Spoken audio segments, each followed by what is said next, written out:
जय गुरु संगत जी। जय गुरु जी, शुक्राना गुरु जी। ये मेरा चौथा सत्संग है जो अब मैं शेयर कर रही हूँ आपसे।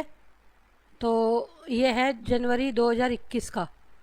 संगत जी, मैं पहले एक अंकल के साथ डुगरी मंदिर गई, जहाँ पे मुझे एक संगत आंटी मिली जो कि कहती कि ना कि नाम से, आंटी अगली बार से ना हम अपने पर्सनल गाड़ी करके जाएंगे।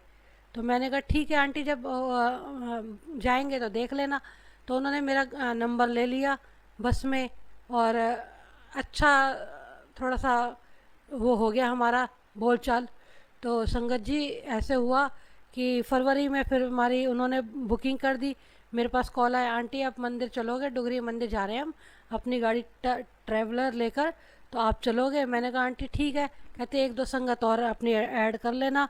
मैंने ठीक है, मैं पूछ के बताती हूँ आंटी।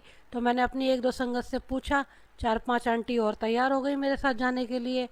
तो मैंने कहा आंटी हमारी चार पांच संगत है, मैं हूँ, तो हम चलेंगे आंटी। तो आंटी ने कहा ठीक है, ओके आंटी।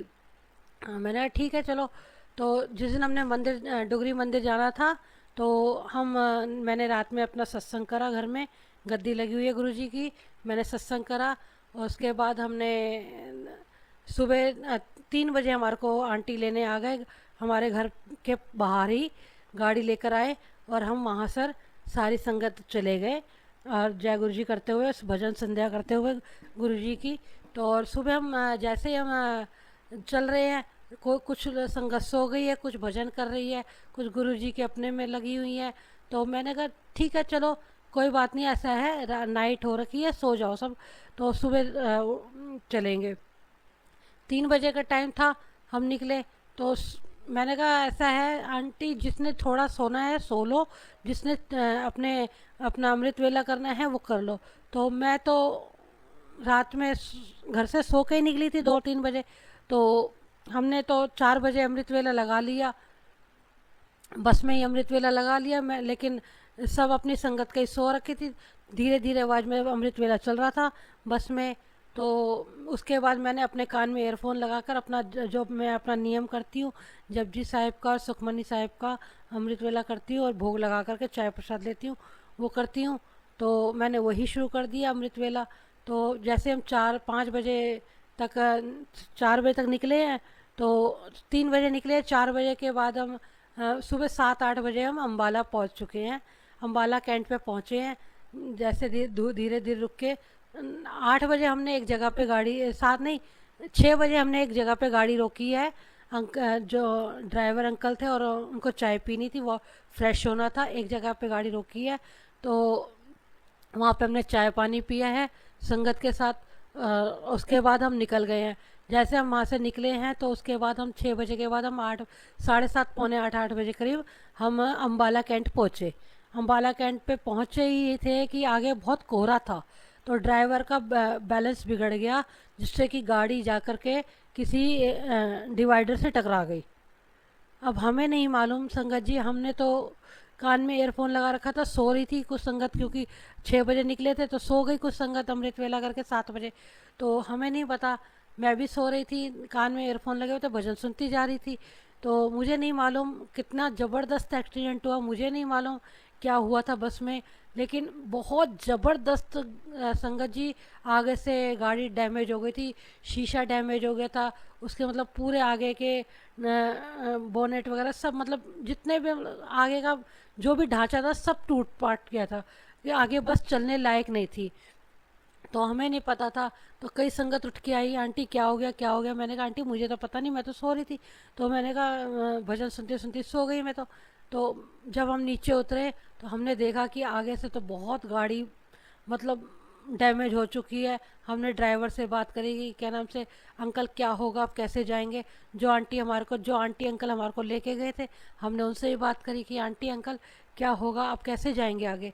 तो अंकल कहते देखते हैं, यहाँ पता करते हैं क्या हिसाब है, क्या कैसे होगा। तो वहाँ से उन्होंने फिर सर्विसमैन को बुलाया, गाड़ी ठीक करने वाले को। उसने कहा कि ऐसा अंकल, गाड़ी तो आज ठीक नहीं हो पाएगी, है काफ़ी डैमेज हो चुकी है, कम से कम 6-7 घंटे लगेंगे। तो ये गाड़ी जाएगी सर्विस स्टेशन पे जाएगी, वहाँ से फिर ठीक होके तब आएगी, आप अपना गाड़ी का इंतज़ाम दूसरा कर लीजिए।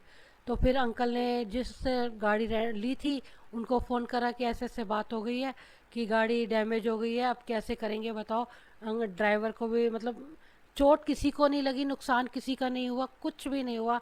शायद गुरुजी की इच्छा थी, क्या क्या था हमें नहीं मालूम, किसी को कुछ नहीं हुआ। लेकिन हम 8 बजे से परेशान थे बहुत ज़्यादा कि हम वहाँ पर एक एयरफोर्स स्टेशन भी था जहाँ फौजियों का था, वहाँ पे था हम, उस जगह पे थे हम कि दूर दूर तक कहीं बाथरूम नहीं, कहीं कोई खाने पीने की जगह नहीं। मतलब ये समझ लो एक साइड पे नीचे नहर सी बनी हुई थी, एक साइड पे हम पुल्ले उस पे थे। अब अगर हमारी गाड़ी अगर अनबैलेंस होती नीचे जाती तो हम शायद ना भी बचते।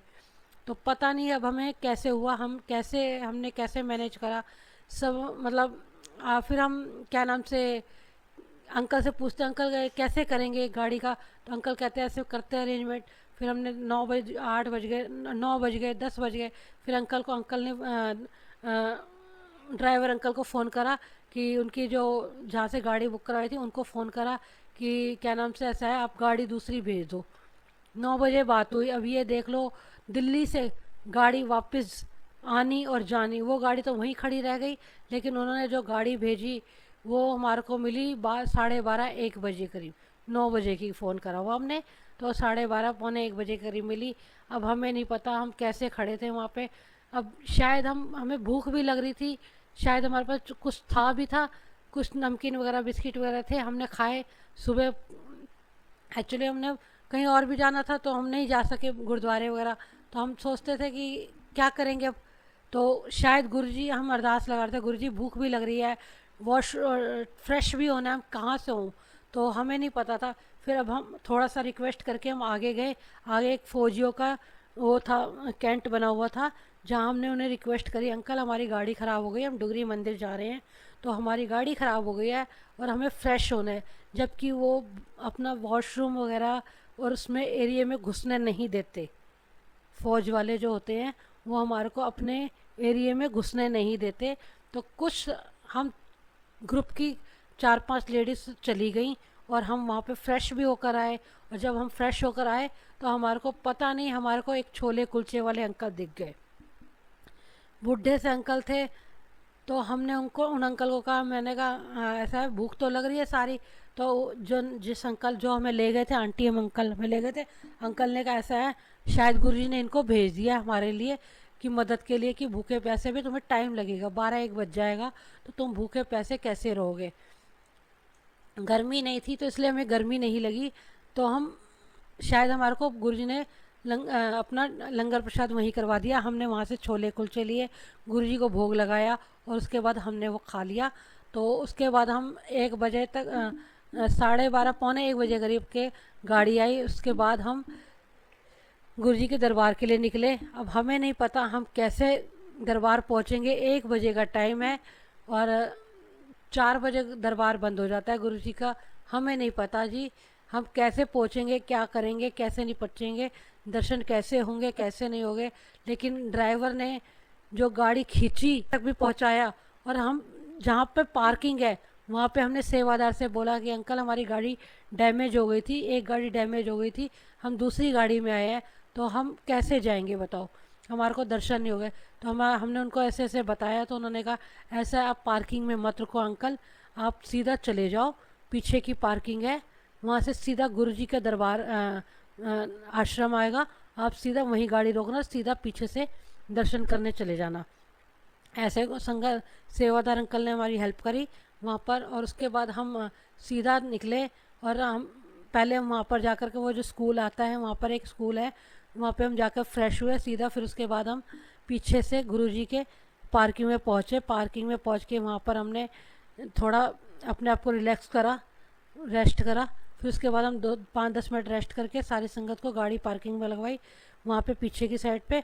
और फिर हम दर्शन के लिए सारा ग्रुप इकट्ठा होकर गए। तो संगत जी घर वाले भी परेशान थे। अब हमने वहाँ पे जाकर के एक बार पार्किंग में फ़ोन करके बताया संगत जी कि ऐसे ऐसे बात हो गई थी, अपने घर में सबको बताया कि हमारे को ऐसे ऐसे प्रॉब्लम हो गई थी। तो बस गुरु जी ने हमारे को बचाया और हम दर्शन करके गुरु जी के लाइन में लगे, गुरु जी की दर्शन के लिए लाइन में लगे। और लाइन भी ये देखो गुरु जी की इतनी भीड़ थी दर्शनों के लिए कि हम सब सोच रहे थे संगत जी शायद हमारा दर्शन नहीं हो पाएंगे, हम गुरु जी के दरबार में से ऐसे ही चले जाएंगे विदाउट ब्लेसिंग्स और विदाउट दर्शन के। तो संगत जी अब हमें नहीं मालूम था, लेकिन हमने 2:45 करीब मंदिर के पार्किंग में बस लगा दी और उसके बाद हम दर्शन के लिए लाइन में लग गए। और उसके बाद हम मंदिर के 3-3:15 बजे हम मंदिर के अंदर गए हैं गुरु जी के दर्शन करने। उसके बाद लंगर प्रसाद हुआ है, हमने दर्शन करे, एक बार दर्शन करे। हमारी आंखों में गुरु जी के लिए इतना मतलब संगत जी बयान नहीं कर सकती मैं, कितने मन भरा हुआ था और मन में इतने भाव आ रहे थे गुरु जी कैसे आज हम आए हैं, अपना कौन सा संकट हरा है हमें नहीं पता गुरु जी। घर वाले भी परेशान थे हमारे, हमने फ़ोन करा था तो घर वाले भी परेशान थे और हम गुरु जी की अरदास करते, गुरु जी आज किस कौन सा संकट हमारे पे था जो आपने टाला है, हमें नहीं पता संगत जी। तो एक बार दर्शन करके हम आए तो हमारा बहुत मन भरा हुआ था, हम रो रहे थे। तो वहाँ सेवादार, एक अंकल सेवादार बाहर खड़े हुए थे, तो उन्होंने हमारे को वापस दरबार के गेट से वापस अंदर दोबारा भेज दिया। जो हम पहले दूसरी लाइन से गए थे फिर हम फर्स्ट लाइन में चले गए और संगत जी ने सेवादार ने आगे खड़े होकर हमारे को दर्शन करवाए गुरु जी के। और हमें नहीं पता शायद हमारे को गुरु जी ने कैसे ब्लेस करा, हमारी विपता कैसे हरी और हमारी ब्लेसिंग्स को क्या करा हम नहीं जानते संगत जी। गुरु जी ने हमारे पे कौन सा अपने ब्लेसिंग्स वाले हाथ रखे जो हम डुगरी जा कर के लंगर प्रसाद खा के ब्लेसिंग्स ले करके गुरु जी की इतनी ब्लेसिंग्स मिली कि कह नहीं सकते संगत जी।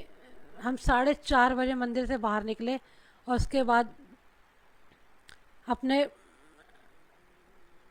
पार्किंग में आए, उसके बाद हमने ब्लेसिंग्स ली और अपने घर के लिए निकले। सभी संगत डरी हुई थी संगत जी कि कैसे हम गुरु जी के दरबार में गए हैं, कैसे दर्शन करे हैं और कैसे हमने सुबह मुश्किल का सामना करा है, किससे कैसे कैसे हमने पता नहीं गुरु जी ने हमारे को कैसे ब्लेस करा है और कौन सा हमारा कष्ट काटा था जो कि किसी भी संगत को कुछ नहीं हुआ संगत जी, किसी भी संगत को एक कांटा नहीं चुभा, एक चोट नहीं आई, सारी संगत सेफली गई थी और सारी संगत सेफली आई। शायद गुरु जी ने हमारे को बहुत बड़ी ब्लेसिंग्स दी थी उस समय कि हमारे साथ क्या होना था क्या पता, किसके साथ कौन सी कर्म लिखे थे जो हमारे कटे हैं संगत जी। बस ऐसे ही हमारे गुरु जी कैसे ब्लेस कर देते हैं और कैसे अपने दर पे बुला लेते हैं हमें नहीं पता संगत जी। बहुत बहुत शुक्राना गुरु जी का जो हमें इतनी बड़ी घटना से बचाकर हमें ब्लेस किया गुरु जी ने और दर पे भी बुलाया, ब्लेसिंग्स भी दी और अपने घर में भी सही सलामत पहुंचाया गुरु जी ने। जय गुरु जी, शुक्राना गुरु जी। ऐसे ही सब पे ब्लेस करना सबको गुरु जी, सब पे अपनी कृपा के हाथ रखना गुरु जी। जय गुरु जी, शुक्राना गुरु जी, अनंतम अनंतम कोटि कोटि शुक्राना गुरु जी। जय गुरु जी, जय गुरु जी।